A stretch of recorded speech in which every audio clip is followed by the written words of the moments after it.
John Jeter. How did the Handlebar get started? Oh, that's a long story. Told right here in this book called Rockin' a Hard Place. Started in 1994.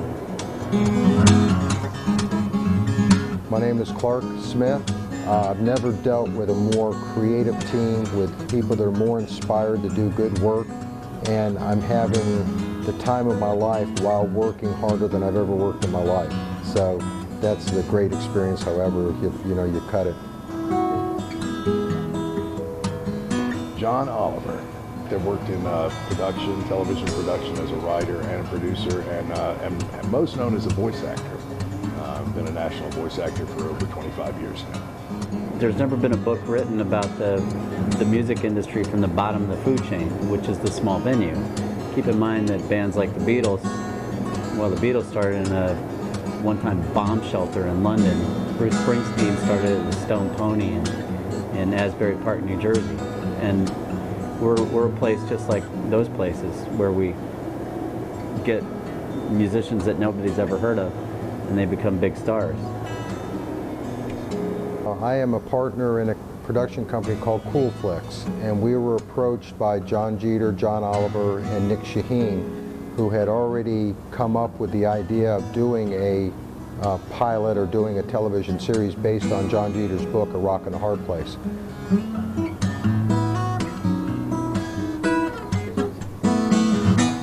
After reading just a couple of chapters of John Jeter's excellent book from Hub City Press, which has inspired all this, it's called Rockin' a Hard Place, I went, wow, that'd make a great television show. So I came and had lunch with John just about 2.5 months ago, right here at the Handlebar, and we said, yeah, let's make a TV show out of it. So we both got together, we created some characters, because the book is a memoir and didn't really have characters by name. So we created names and characters that would fit in any rock and roll club anywhere in the world, and especially right here in Greenville. And the next thing you know, we're producing and we're almost finished. Above everything, it's the dynamics of the people that are working together. And I have worked in so many different types of businesses and groups where you could end up with infighting and egos and people really fighting over control, what it really comes down to. And in this group, we have a group that it's not about the money, it's about the craft and the art. And we're trying to produce the best product we can, and everyone's on board with that. So we all come together, we confer, we've been on the same page since day one. And to me, that is the most important aspect of a project like this, is the dynamics of the working team. I'm actually sort of a creative consultant at this point. The production company, well, a group of guys came to me and said, we think that the book should be turned into a TV series. And I said, that's a really great idea. And next thing you know, that we're doing a TV series. So I'm basically since the book's already written, my job is essentially done.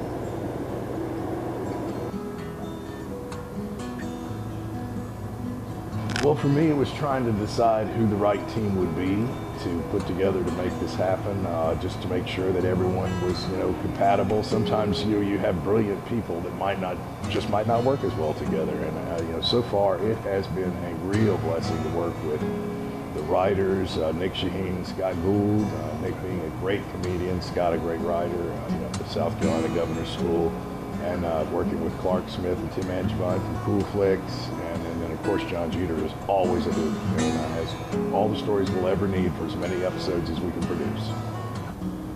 It's just the work.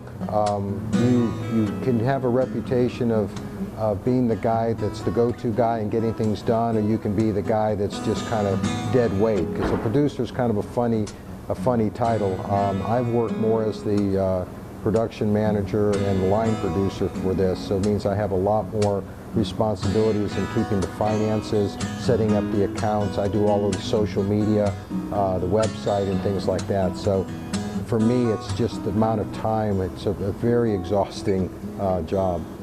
It's the one time where we don't have restrictions based on what set we can afford to build. The whole thing's here. It's the real place. It's where it really happens, where music has been happening for years and years and years. So many musicians and great artists have been here. There's just an aura about the place that lends itself perfectly to television. The funny thing was, is a couple of guys came to me and said, let's do this thing as a TV series. I said, that's a wonderful idea. I said, but we really need to set a goal and have a date and really do this thing right and just not mess around, just do it. And 2 months later, we're essentially done. It's almost wrapped. So this thing has moved like a rocket, and it's been great.